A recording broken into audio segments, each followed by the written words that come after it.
Hello everyone, good morning.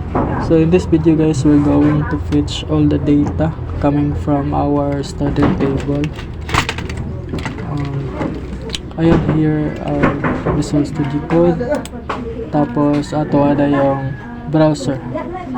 Dali na to i-fetch tanan data, ang images, ang first name and ang last name. Okay.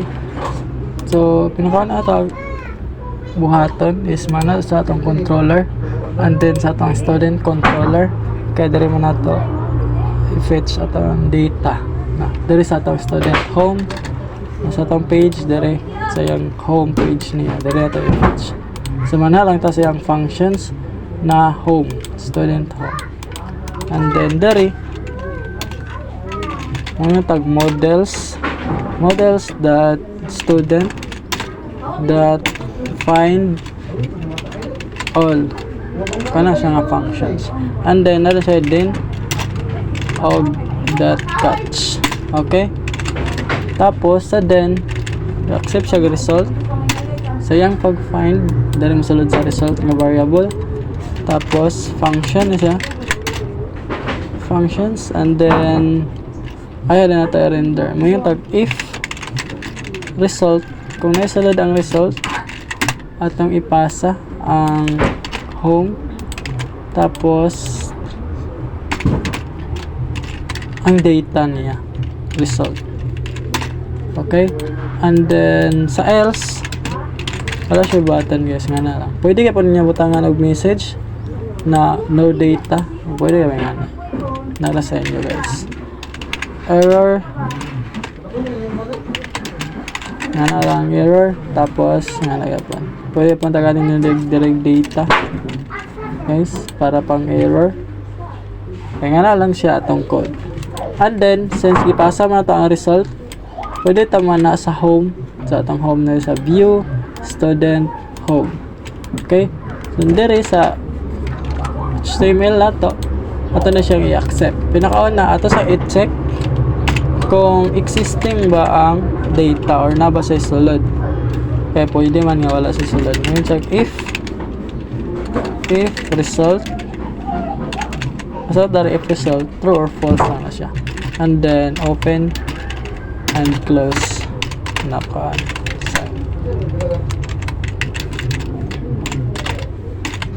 okay and then pag ma-check na kung na ba sa sulod ato na din siyang i-loop gamitan na to siya og for each loop para isa-isahon niya ang data.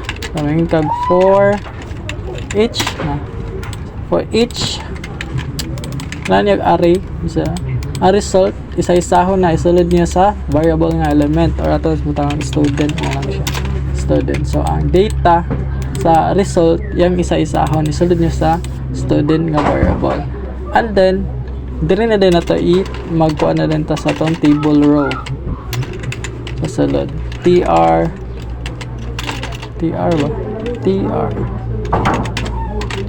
ay sorry guys kailangan na nato siya i-close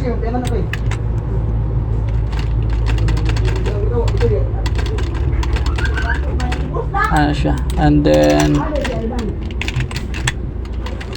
ay nga na dayan okay na close na dire na rin ta mag tr or table row and then atong table data dire din nato siya ikuan wala atong image sa table data image tapos dire din sa src dire nato siya i-print ang values tapos kung mag-print mo na equal dayon malan din na student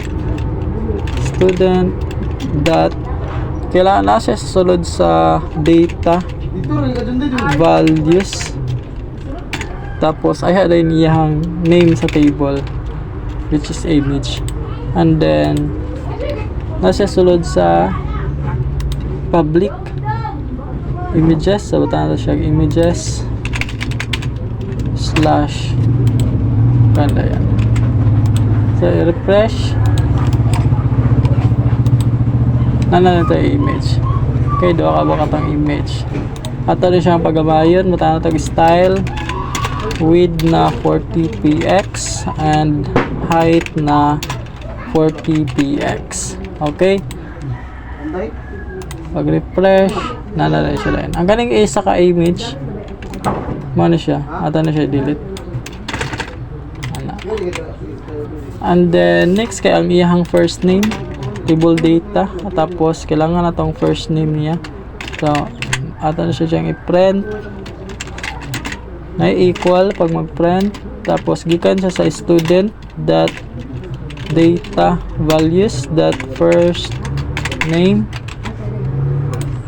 big letter ba? Okay, Juan.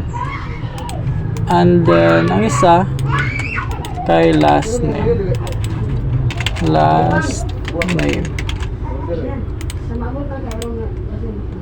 Juan Japan, tama ba? First name, last name, Juan. Okay, and then sa operations guys, kailangan itong Japan na 8 tag dua ata na. Ang isa for update, ang isa po sa delete. Update and delete. Okay, so nga na siya guys pag fit sa data.